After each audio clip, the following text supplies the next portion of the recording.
Hey, John here. Let's talk about something called a pseudo instruction in RISC-V here, all right? So by this, I'm going to use my notes from the RISC-V document. I've mentioned this in this video series before. This is version 0.11.1, all right? I just tweaked it for this video today. This is February 11th, 2021. So if you have an older one, you might want to go grab the newer one. And the reason is you go down in the table of contents here in chapter 4, okay? Pseudo instructions right here. This is what we want to talk about. And it allows you to have to not write things like this in your program. As you can see, there are pretty nasty, complicated, ugly looking expressions in here. This is not even legal to put in an assembly language program. In the GNU assembler, the assembler does all this for you. This is me telling you what happens when you use, for example, a pseudo instruction like LB or LH or LW, all right, or LA or call or whatever, all right? So let's look at the motivation behind creating these before we come back and dig into the details. All right, so let's say you got a running program and your memory looks like this, right? You got your stack pointer and then you're dealing with stuff up here, and you've got all your static class variables and their data in the BSS regions over here. And yeah, okay, we got this great global pointer in here that allows us to use this GP register as a base register to access any one of the 4K bytes within reach of instructions like load and store. And load, you know, whatever, unsigned and so on, right? There's a couple of these instructions here, and that's great. But what happens if we get outside this 4K region that's reachable by the GP register? Okay. Well, first of all, let's make sure we understand why this is only a 4K range. If I got a base register, how come I can only go plus and minus 2K, generally speaking, from this register that points into this region? And the reason is these instructions here have this I-type style format, or the S-type, that has a 12-bit immediate operand that can be added to a base register. And the sum of those two things represents an address in your memory where these instructions are going to either load or store data, okay? And because immediate is the 12-bit value, that means you've got 3 hex digits in here, and the smallest number, because it is a signed value, okay, is this 800 in hex, which is minus 2048 in decimal. The biggest possible value you can put in this immediate operand here is positive 7FF, which is 2047 in decimal, all right? So basically you got this 4K range if the GP register is your base register right here. What if you wrote a program that has more than 4K in its static class variables in here, which is very easy to do, right? Well, you know, what do you do, right? So how do you get the assembler to load an address into a register for you? Maybe you get some variable in here that's in your assembly language program. Maybe there's a label on something, right? And it's in the middle of nowhere, all right? And it's nowhere near the GP register or any other register. So how do you establish a base register that can point anywhere in the entire memory of the machine? Okay, when you know, it is a bootstrap before your program has had a chance to even initialize any registers, right? So there has to be a way to set a register to some address in the machine in order to load and store data out of it using instructions like this, okay? All right, on the last page of our VLP is this table down here. That's just every instruction that we have in the RV32I instruction set, and how they're all encoded here, okay? So let's try and figure out what these guys were thinking, all right? How do we do this, right? Here's my loads and my stores and my immediate offset off of this RS1 base register here for all these instructions, right? So how do I load or store a value from anywhere I want?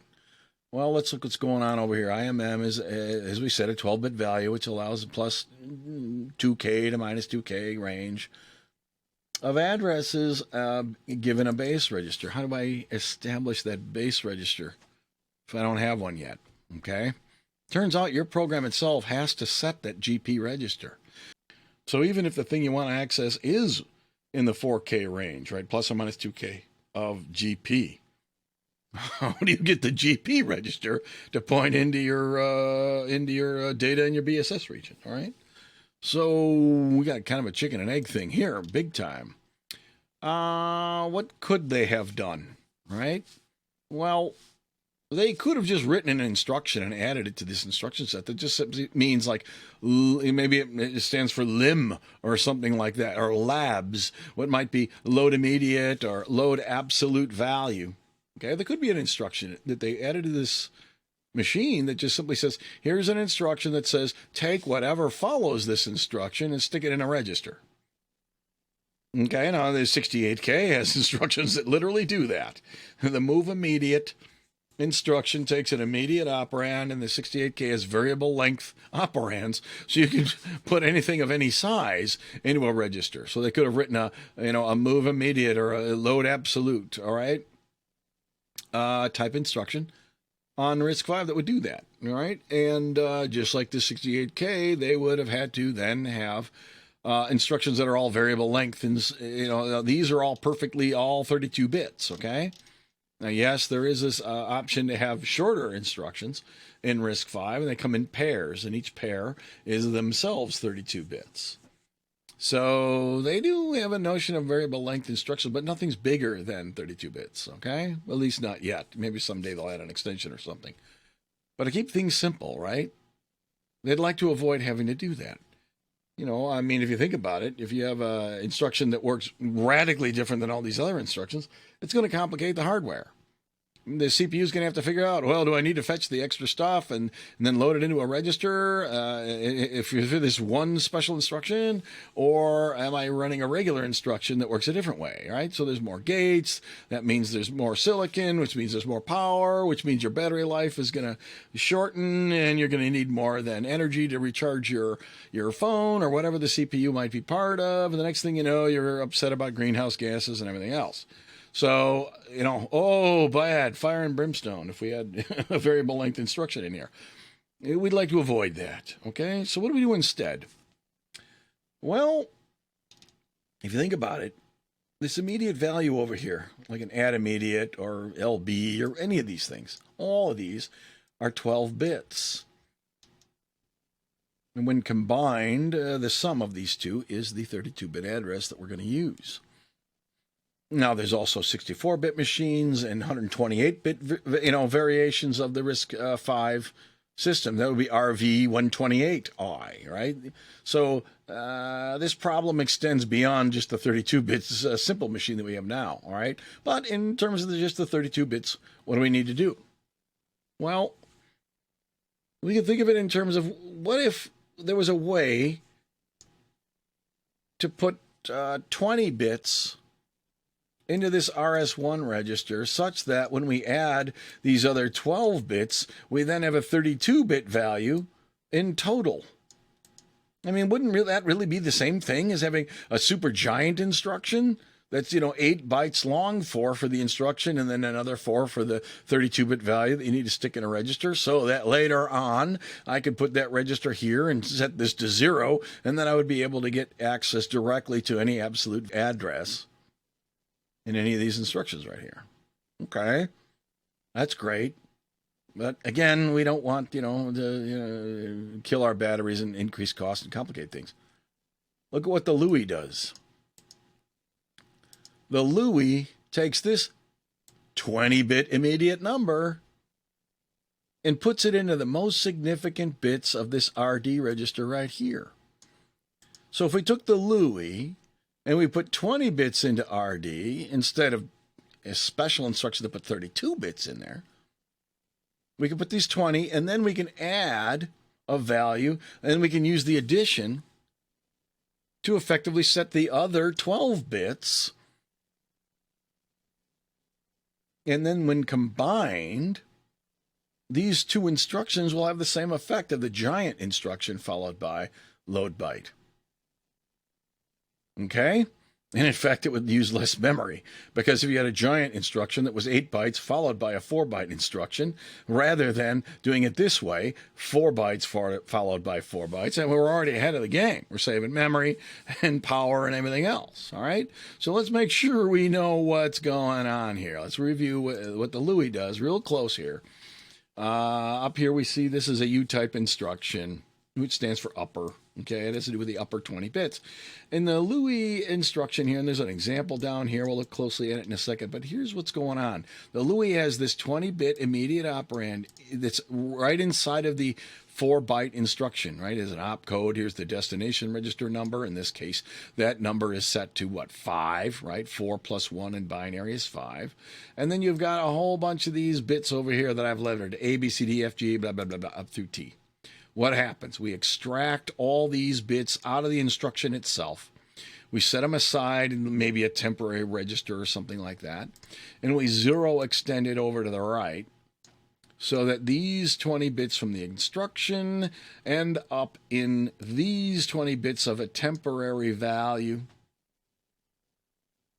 followed by 3 hex digits of zeros that is ultimately then stored into this RD register in the instruction. Okay, that's how we get the most significant 20-bit set. Later on, we'll see we then use add immediate, and we can just add any 12-bit value to set all these other bits. Done. So let's make sure we all follow what's going on here, right? This part's understandable. I think it's straightforward.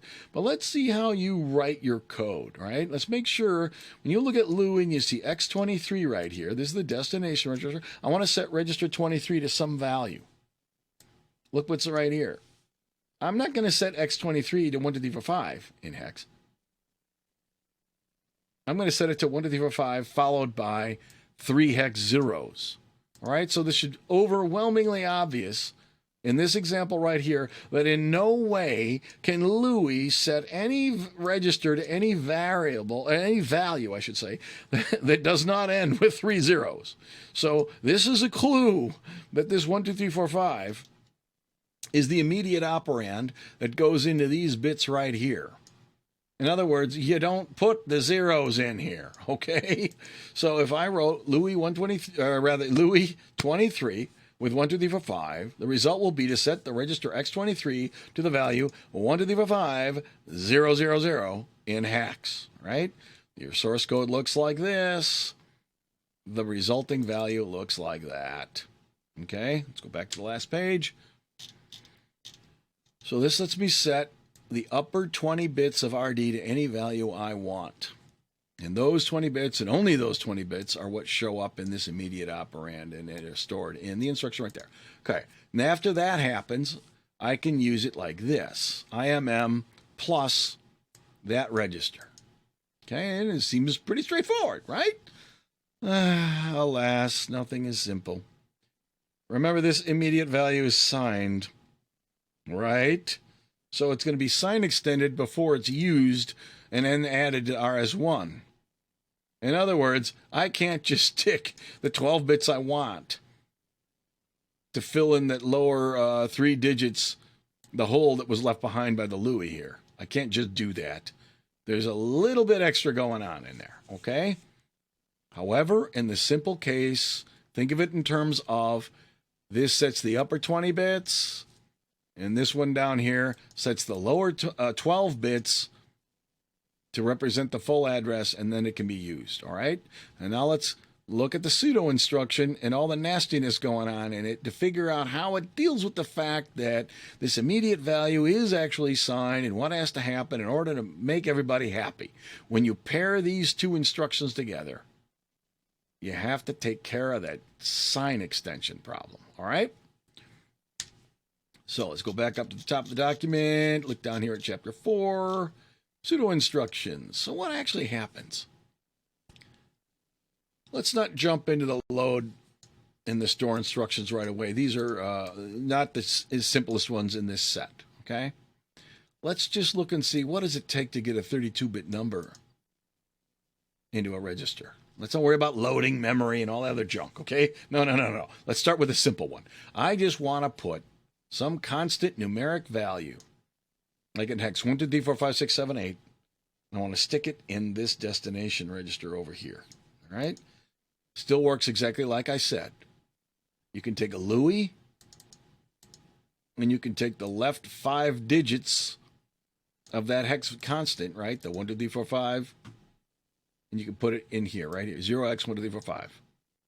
All right, we'll come back and talk about this in a second.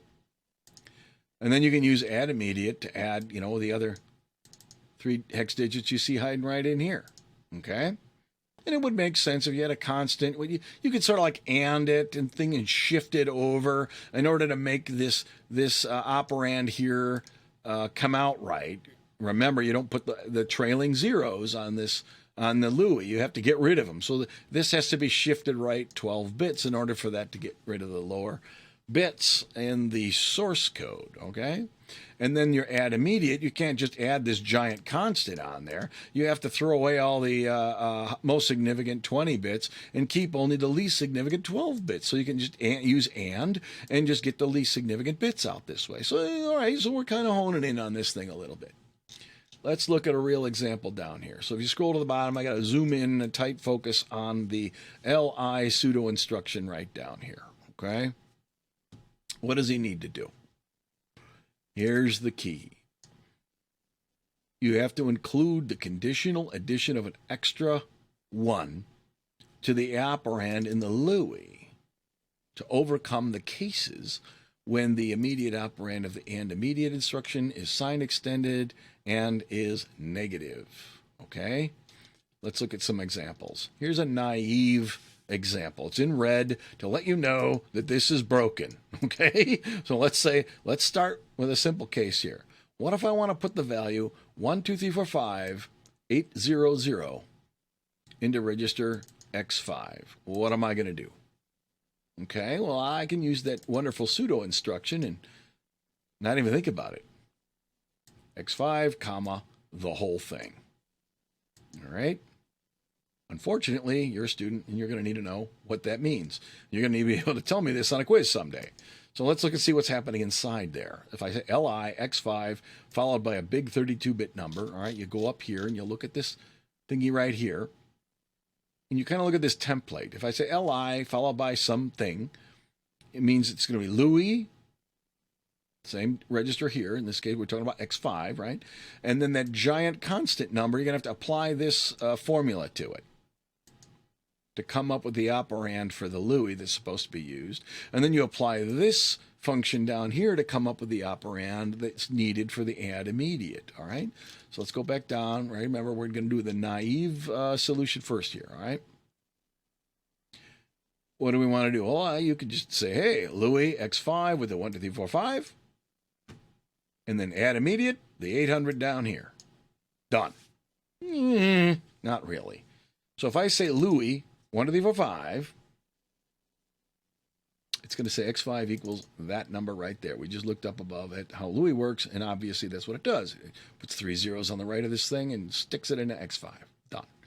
What does this one do? Well, it's going to add this hex 800, the immediate operand, onto the contents of the register X5. Well, X5 equals this. We just saw that up here from the LUI.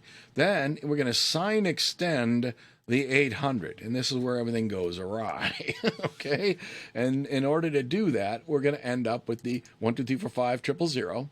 Okay, right? So X5 equals this plus that is what we're going to try and accomplish here. So, and then as we interpret it, we're going to show you what this is right now. Okay, so that's this whole this expression here is 1, 2, 3, 4, 5 000 plus this. Okay, so I've substituted, this operation out. Okay. Sign extend 800 in hex is that number right there. And when I add this number to that number, I get this number, which is 1, 2, 3, 4 for 800, which is not the 1, 2, 3, 4, 5 800. Okay, now the reason it's incorrect is because we ended up with this thing after we did this sign extension on the immediate operand. If instead this was 0 extended, and you said 1, 2, 3, 4, 5 000 plus 000000800, then it would have come out okay. But that's not what add immediate does, okay?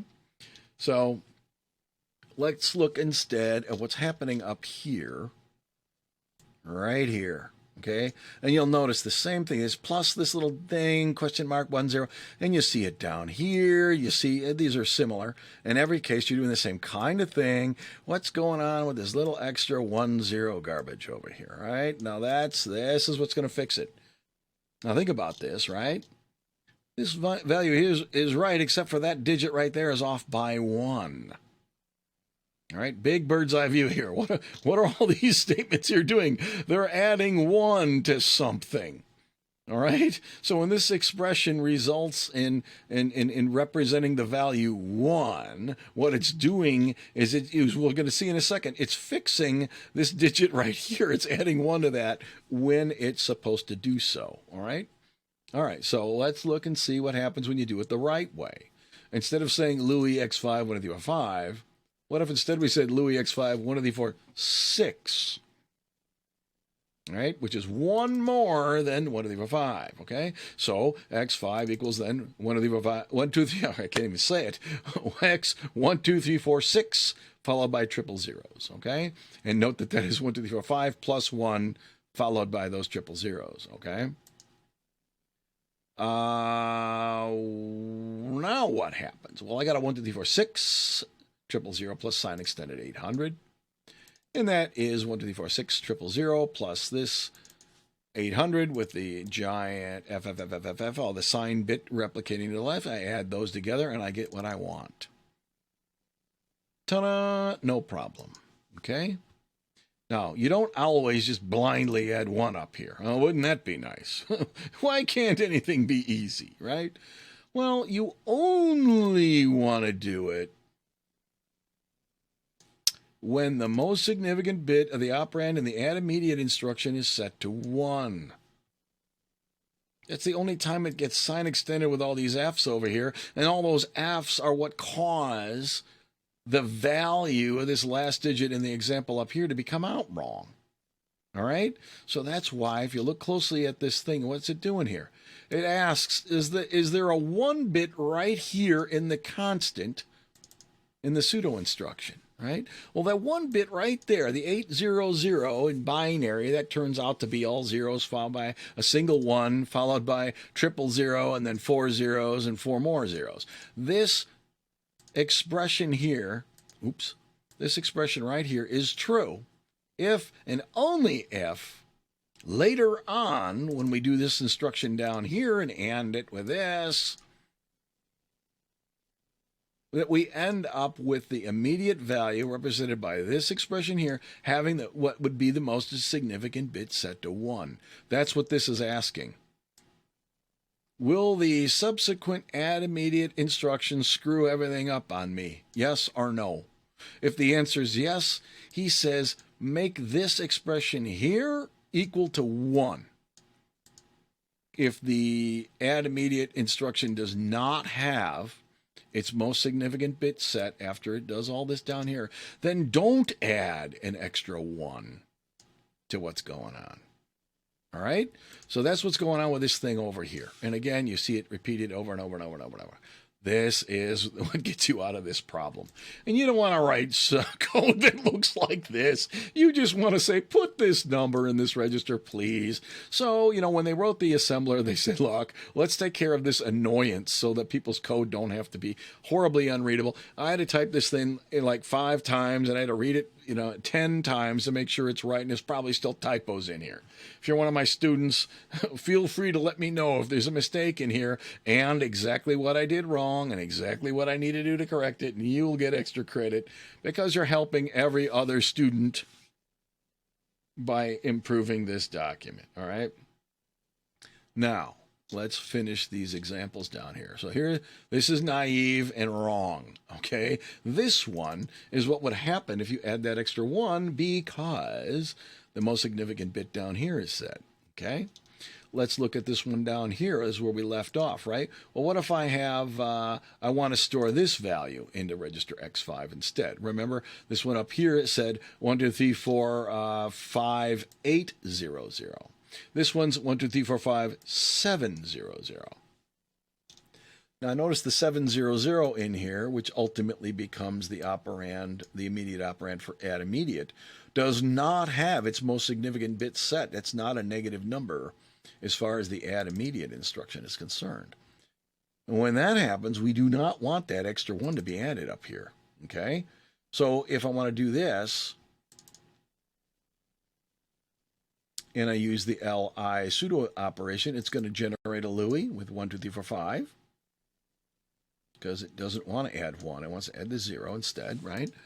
And then it can simply add immediate this 700, and it'll work perfectly. 1, 2, 3, 4, 5, 000, plus a sign extended 700 in hex is 1, 2, 3, 4, 5, rather 000, plus the all zeros 700, right? When you sign extend 700 in hex, you end up with all zeros followed by the 700. When you add these two numbers together, you get the right value. So it's all up to this little tiny nuisance that's hiding in this value, which just goes all the way back up to right here, right, is the most significant bit of that hex digit right there, on or off.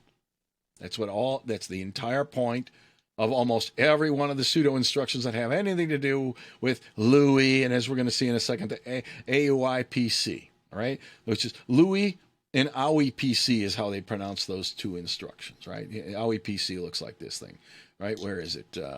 It's right here. You'll hear people call that one AUIPC, right? Okay. Okay, so what do I got in here? This is the one that we just went over there, and blah, blah, blah, blah, blah. It'll convert the 700 to this, and I explained the sign extension and all that. If you don't understand it, scour over this example with more detail. If I didn't explain something right or there's an error in there, again, let me know, and I'll improve it so that you and everyone else don't have to suffer through what I went through when I first learned this, because this was poorly explained a couple of years ago and continues to be so in many places. All right, I'm just saying, I'm trying to help, but if I fall short of my goal, help me out with that, right? Okay, so that was the LI, load immediate. Okay, so that puts what? That puts a constant number, any number you want, into a register, up, 32-bit value. The LA pseudo instruction is for loading an address, right? A stands for address, that is represented by a label in your program, right? You write a bunch of assembly statements. Sometimes you put labels on places, like you want to branch to some address or something like that. Or you want to load a value out of memory, and you've got, a 32-bit word stored somewhere, and you put a label on that, right? So how do you refer to that label? Well, one way to do it is LA, destination register, with a symbol right there. Now, what does this do? All right, it's almost the same sort of thing going on with LUI, but instead we use AUIPC. All right, first let's make sure that we all remember what AUIPC does. Right, it's the second one here. It's another one of these weirdos. Right, there's two of these U-type instructions. All right, all the rest are B's and I's and S's. All right, so there's only two of these upper thingies: load upper, add upper. All right, so what does this thing do? You click on that. Oops. If you do it right, again we go back to the U-type. We have the example of the LUI. Now we have an AUIPC right there, all right? Now, unfortunately, there's a page break, but it all fits on the screen. Okay. So what if I say AUIPC, some destination register, and I put an immediate value right there, right? That should be an address label in your program, okay? So what does it do? It says add the address of the instruction to the IMMU value as shown in figure 5.6, and then store the result in the destination register. For example, if I type this in, and it's executed from memory address this, then x22 equals this other thing. All right, first of all, what's 5.6? 5.6 was this thing, which we already looked at. It says take the bits out of there and make this temporary value by 0 extending it to the right. So AUIPC, if I said AUIPC 22 followed by this, first thing it's going to do is 0 extend that to the right. It's going to add the 3 extra hex digits, just like we saw happen up here with the LUI, okay? Then what's going on with this thing, right? Well, AUIPC, as it says right up here, it says take the IMMU value, right? Not this value here, okay? The IMMU, right? Now, you look closely at the diagram up here. It says here's the immediate value right there. This value here with the zeros extended is the IMMU value. All right. Now, I invented these names because I wanted to be able to refer to these diagrams in my notes here. All right. This is my convention. I have not seen anyone else doing this. I don't know how they're able to connect all the dots and make sure that everybody knows what they're talking about. I'm making a stink about this because if I say IMMU, I'm talking about this thing. All right. It's the IMM value from a U-type instruction after it has been extracted and extended. All right, this is the IMM value here. This is the IMMU value down here, all right? Okay, So what the heck were we talking about? So here's the value here. And if I want to add the IMMU value, it is this followed by the 3 zeros. And it's going to add the address of the instruction. I probably should have said current instruction, but it's the address of the AUIPC instruction itself. It's the contents of the program counter. When this instruction is executing, represents the address that this instruction consumes and where it is placed in memory. All right, that's why I said, what happens if, you know, the instruction happens to be located at this address in the memory? Why? Because this is the value that's going to be added to the IMMU value. And the sum of that plus the current value in the program counter will be stored in register 22. So what do you get if you got 80001 2F4 and you add 10001 000 to that? You end up with 90002 2F4. That's what you get, right? Work it out, okay? So that value will be stored in X22. All right. So how does this help me? Yikes, right? Well, if you combine the AUIPC with an instruction like LB, rather than LUI, what you're doing is you're saying, I want to refer to the memory address when I'm calculating the final address, IMM plus RS1 here. I'm able to include in that calculation the current program counter value. This allows me to create a program counter relative address. Okay, so that if RD, or rather the address of the thing I want to load is within 2 billion bytes of the current program counter, if you do all the math and think it all out, right? This is a 32-bit result from AUIPC, and it's relative to the program counter. And then you can add these other 12 bits in as you go. That would get you the ability to do a LB, load a byte out of memory, or a half word, or a word, or an unsigned, or a store, or whatever, any of these instructions, as long as the thing you're referring to is anywhere within 2 gigabytes of the current program counter. All right, that's pretty nifty. All right. And that, of course, is if you combine AUIPC with load byte. If I can combine AUIPC with add immediate, I do the same kind of math, right? This is, if I just do an AUIPC followed by an add immediate, it will leave the address of what could be otherwise used in a load byte down here, right? Is sitting in RD, not the value from memory, okay? So this just lets you calculate an address anywhere within 2 plus or minus 2 gigabytes, the current program counter, and then just store that address in the RD register, all right? I'm sorry, I got a little sidetracked on the load instructions there. So let's make sure that we're all still keeping in focus here. Why? Because I was talking about the LA pseudo instruction, right? If you talk about this, all right, I'm sorry, I was kind of jumping ahead there. That you can use AUIPC in combination with LB and LH and LW and use it with a store bytes, or you can do all these down here. And you look at the math in here, this is exactly the same as what happens if you just say, I want to calculate the address, but I don't want to do anything. All right, so I can say calculate the address and then just leave it, the address, sitting in RD. That's load address, RD, comma, label. If I want to load a value, like I said, I'm sorry, got a little out of order here. I can do an AUIPC followed by the load. Why? Because the add immediate takes some register and adds this 12-bit value to it. Notice this, what's going on in here. That's the exact same thing you see right here. But when you write a load instruction or a store instruction, you don't put the, RD, comma, you don't have a register, comma, immediate value. Instead, you say register, comma, then you say immediate value, open parentheses, and then you have a register in there, right? This is a base displaced address here.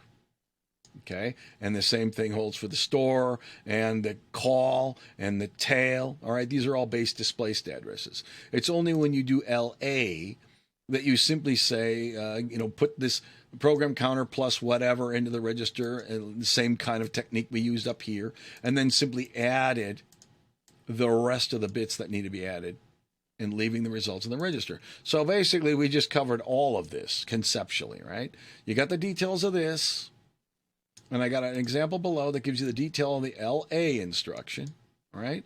And you can work the rest of these out yourself because, like I said, regardless of whether you understand this right now, once I explain it here, it's the exact same expression that is here and here and all these other ones. These are all the same variation on a theme, all right? So let's look at then what happens if I want to do an LA pseudo instruction, right? Well, first of all, let's take a big step back. And I mentioned all these really work the same, okay? And I say, what if I want to say load the address of this var1 variable? And in RISC-V assembly, you do something like that. You put a label there, and then you say, I want a word whose value in this, it's a decimal value right there, and I want it to be 999, okay? Okay. And when you assemble your program, this time, notice I'm showing you the addresses, right? Like the output of the assembler will say, oh, I assembled it, and when your program runs, that will go at address, whatever, and this is going to go at some other address, and so on, okay? So let's say your program happened to work out like this. And this is up here at 10900. These are hex values, right? That's the address where this word is stored. The word called var1 is at this address. And I want to put this address into x10 over here. Well, there's more than 12 bits in this address, so I can't just say, add hex 900 to 0 or something like that. And I couldn't do that anyway because it would be sign extended and screw up. But if this address was small enough, you could just say, add immediate, some tiny little value to 0 and store that in X10 if you wanted to. But alas, it's too big. We can't do that, all right? So what is this thing going to do? All right, so there's the bird's eye view. That might be your assembled program. If we expand open what's going on in the LA and look what happens, let's see what's going on. All right, oops, I didn't head too far there. If I go to 10040, if that is the actual address of where this pseudo instruction is, okay, and this thing expands out into 2 instructions, then those 2 instructions will start at 10040, right? This turns into an AUIPC followed by an add immediate, which is what you saw on the template above with all this stuff off to the right like this. We end up with 2 instructions. The first one is at this address. The next one, because all instructions in every 32i are all 4 bytes long, the add immediate will definitely be at 10044 because it'll come right after it, okay? Now let's see how this thing works. We wanted to put the address of var1 in this example into x10, right? That was the whole point, okay? How does it do this? Well, we're using AUIPC in this particular example. And we're going to add a value to the current program counter. And when we're done adding that value, the sum is going to be the address of var1. So what do we really have to add to the program counter in order for that to be true? We need to add this value right here. The address of the var1 variable minus the current instruction address. Dot, in most assembly languages, refers to the address of the currently executing instruction. So we say var1 minus dot. This is the distance between the LA pseudo instruction, which is 40, or 10040 rather, and the var1 variable, which is here. Okay, so if I take 10900 and minus 10040 from it, I get the distance that needs to be added to the program counter when this instruction, the pseudo instruction, starts running. Okay, the first of the 2 instructions in there. Okay, so that's what it's doing. Subtract that delta value. Throw away the bottom 12 bits because AUIPC needs to have this 20-bit value. And I need the upper 20 bits, all right? So I'm going to take that, and I'm going to throw away the stuff on the right. Then I'm going to ask the exact same question I did before. And it's still based on the distance, right, to var1 from the current position. And this thing here, it's going to say, is the thing that I'm going to add ultimately going to cause me a problem? And if so, I got to have that extra 1 in here, right? So we already understand that, all right? This is just dealing with this delta value instead of an absolute value, all right? Now let's look and see really closely to make sure we know what's going on with the add immediate here. The add immediate is not at the same address as the AUIPC. This is what threw me when I was first trying to learn this, because the examples that I saw online were so horrible. They forgot this, and it just drove me nuts. Okay, so let's make sure we know. What does this thing need to add, right? Well, it needs to add, the least significant bits of this delta value, all right? Well, you'd think maybe I just put var1 minus dot in here too, but that would be wrong, because var1 minus dot on this instruction would be the distance from this address to var1, which is not the same distance as it was for this instruction up here. So these two instructions, when they're assembled, have to agree on what the delta value is going to be, all right? It has to be, in other words, the one from the AUIPC instruction, which is this var1 minus dot when dot equals 40. Since this is the very next instruction, I can say var1 minus dot minus 4 in here, which means var1 minus this 40 up here. Okay? Don't forget about that. That's all I'm saying. Otherwise, you get the wrong answer. So var1 minus this value here, which is that right there, added with the 3 F's, gives you the least significant 12 bits that are needed to be added to the value that was calculated up here for the same reason that the LUI did all that same stuff, right? It's just the only difference is this is using the program counter in addition to this immediate value over here. All right, so it's the program counter plus the distance to the target rather than just the address of the target, okay? So I talk about it has to shift it and so on. And what else? We calculate the value of this by subtracting. We just talked about all this stuff, all right? So let's see what happens. What happens in that case, right? Remember the pseudo instruction started at 10040 and the var1 is at 10900, all in hex. So what happens when we do all the substitutions, right? So the address of the target, var1 is 10900 minus the dot, which is 10040, right? For the AUIPC. That difference is shifted right. And then we add this stuff and make this calculation. The difference ANDed with that and ask if it is set. And this one here says the same thing. It's going to be the target minus dot, okay, which is off by 4, okay, the 10044. And they have to subtract this 4 from it. Therefore, this becomes 10040, which is what it needed. It has to match the one up here. It won't work, right? And then we AND it off and do the rest of the stuff just like we did with the load immediate, okay? So if we do all these subtractions and substitute out all the math, we end up with the difference here is this HC0. Blah, blah, blah, blah, blah. And then we do the math and stuff like this. At this point, this looks a lot, very much similar to what happened with the load immediate, right? And then the HC0 down here is also factors out of all the math that's going on right there, okay? And continuing to do the reductions, right? So all this and answering the question comes out to 0 plus 1, right? And the reason is it's 0 because all these digits are 0, right? Now we have to add the 1 because this HC0, which is the value that's going to come out down here, has its most significant bit set, just like we saw before. So we have to add 1 to the 0 value. So you're going to end up with AUIPC 1,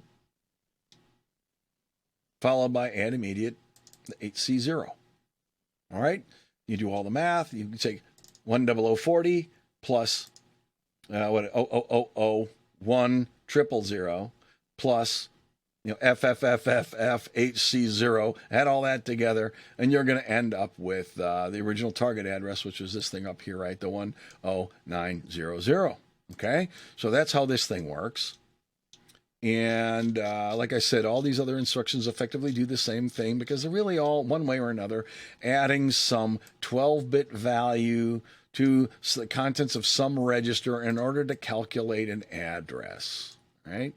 This one uses add immediate, And it's just encoded a little bit differently, but it's doing the same math with the same kinds of operands. So now, all we did is we added one, or in this case, two extra instructions to the instruction set of this CPU, and we can combine them with add immediate. We can combine them with all the loads. In fact, what's not showing here is obviously the unsigned loads as well. So there's 5 load instructions. There's 3 store instructions. You can use it with jailer and so on. You didn't have to add, in other words, a variant of all those other instructions in order to allow all these instructions to have, I need to be able to use a larger address.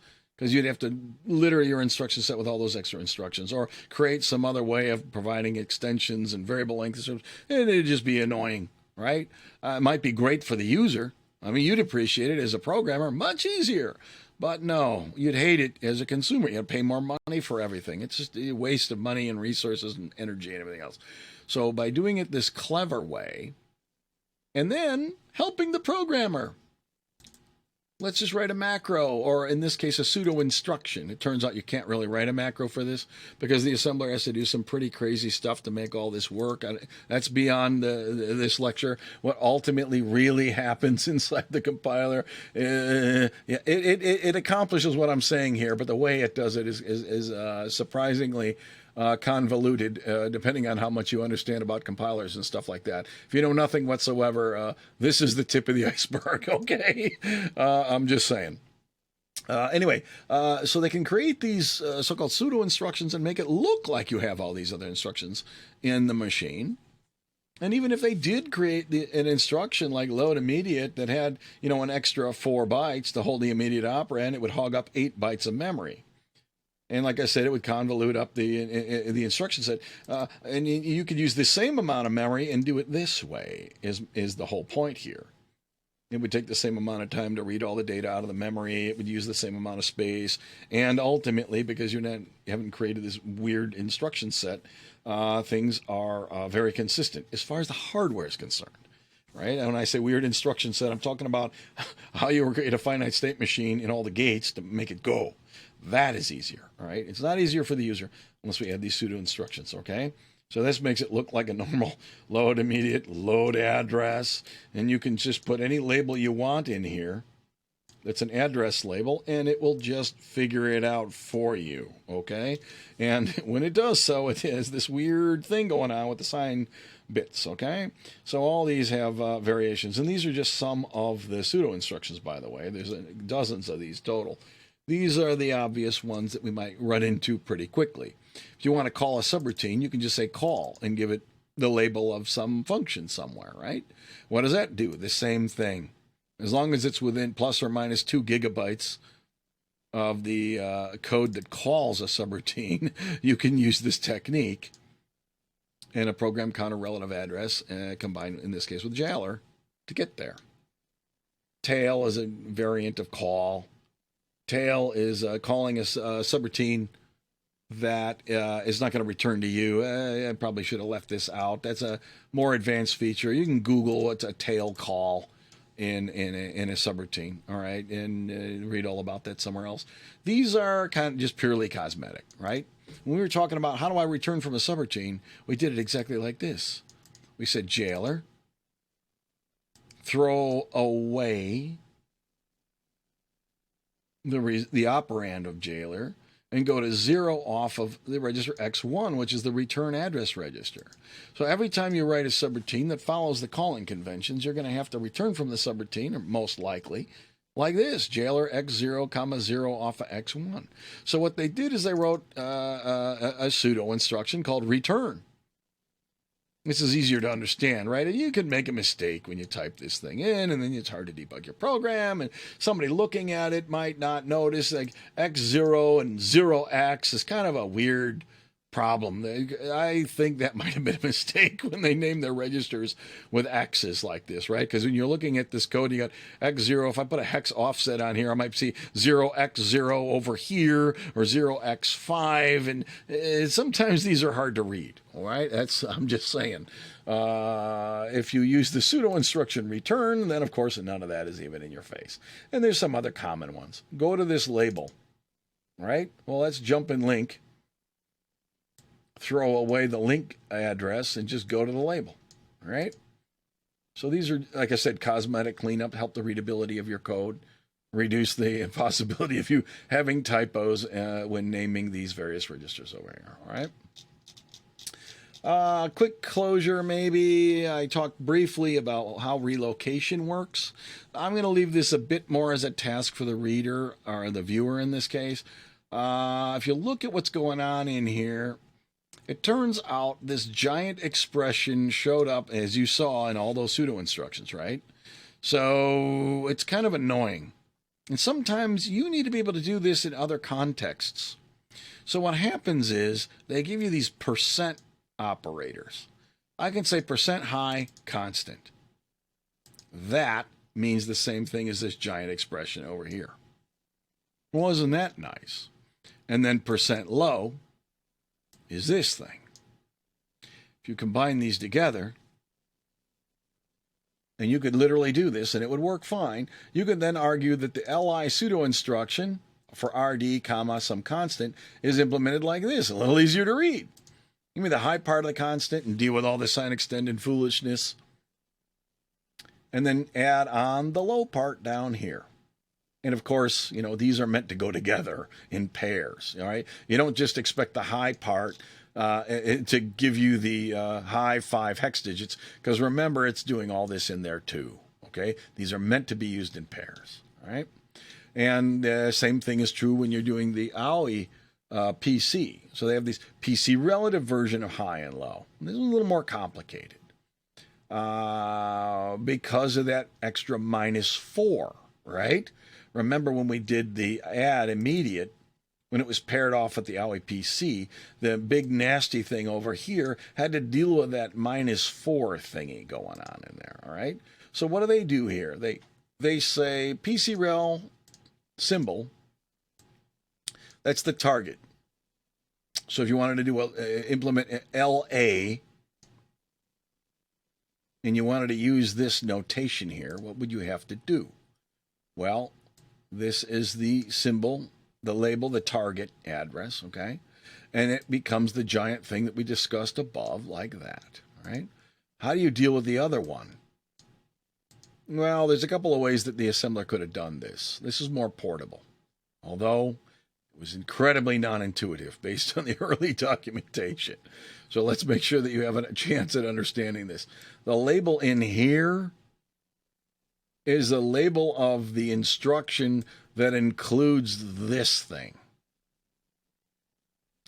Remember what I said, symbol minus dot, right? The target address minus dot was used in the AUIPC, right? And that same delta had to be present down here too, right?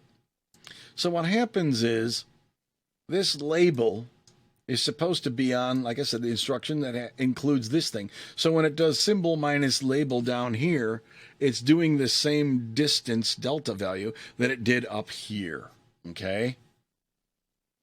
That's why we put this in here. Now, it could have said, well, by default, this use dot -4. I don't know why they didn't do that. It would make it nice, because every time you do this, you have to linear code like you see down here with an extra label over here. Right? So how then do you use this if I wanted to say LARD, comma label? When I want to expand it out, what do I need to do? I got to put a label over here on the AUIPC that includes the rel high to of the label, the ultimate target right here, right? That comes out of this instruction. And to do this other one, I say PC rel low, and I use the label that is on the AUIPC over here. Okay, that eluded me early on. All right, why are there two labels? We'd have to start talking about how the loader works and the compiler, how they communicate, and some other stuff called relaxation, which we'll close briefly with talking about, but I will not talk about how any of that works, all right? And how that works is why you have to put this label in here like this, okay? Let's not worry about the why in this case. Let's just move on, keep our lives nice and easy. So here's an example of me actually doing this thing with a real symbol, right? Y and X's. Y is down here. That's your target, right? And how the math all works out. Okay? Because of this extra label, by the way, on the PC rel low, this thing doesn't always have to be immediately following that instruction right there. Right? Because it doesn't weld in here that it has to be, dot -4. Well, then it doesn't have to be dot -4, which means this will work and do what is, I would argue, the most intuitive result. For AUIPC into temporary register 1, the PC rel high of some symbol somewhere in the system. And then I add immediate to that temporary one up here. The low, all right, that makes sense. We've been doing that a whole time up here, right? But I can also just do it again right here, because this label here still works with the delta calculation, right? The program counter is moving on its merry way down here. But I'm using this label and say, when you do your math, do it based on the instruction, specifically at the address in this label. So I can keep using this in other contexts. I can say load word from PC rel low at that label off of T1 way down here. And I can just keep using it all day long. So I don't actually have to use an AUIPC combined with an instruction every time I want to do this. So this can actually optimize away redundant loading. Right? Look what's happening here. If I want to load a value out of some label in the middle of nowhere in the machine, I can AUIPC the thing into temp 1, and then I can load temp 4 with the value that's stored at this symbol in the machine. Maybe I can put a whole bunch of instructions in here. Maybe I'm going to add 1 to it or something and then store it back in down here. Okay? Point is, I don't have to always AUIPC the delta distance to that symbol every time I want to use the low half down here, right? So you can actually, you can optimize these things away. And in some ways, that's related to, but not necessarily the same as, what happens with relaxation, all right? I'm going to just observe that in the simplest of terms, when we talk about relaxation, it should be obvious, right, to you that some of these are not necessary. If I always pair them off, I can remove the extra instructions. Okay? Now this gets into some details about how the compiler actually works and how the link editor actually works. And if you look into this, what you'll find out is that the linker, not the compiler, actually can remove instructions from your code after it has been assembled to get rid of these superfluous things. Quite simply, every time you have a high constant that is 0, by definition, that simply means that the value, this constant, is less than the maximum value that could fit in the add immediate instruction. So if you actually always just pair these off, what happens is, if you're going to just set the high value to 0 anyway, the linker is going to go in there and remove that instruction from your code. It is an optimization. That's really nice that it can do that. However, it's incredibly disorienting if you write all this code and you notice that all your instructions are missing after the fact. So as a favor to you in this class, we're not going to use relaxation. But if you look around and you start studying how all this stuff works and you find code and download it, you may see references to relaxation. Short of it is, relaxation is when the linker, the link editor, can remove that extra instruction and speed up your code. Okay? And we run even faster then. So if we go back to the bottom here, that's how these two instructions here, the LUI and the AUIPC, can be used in combination with things like jailer, load byte, load half, or yada, yada, yada, all these things, or even add immediate. They put 32-bit values into your registers or use them in addresses for the loads and the stores and stuff like that. So with that, we are ready to start writing some code. Thanks for watching. See you next time.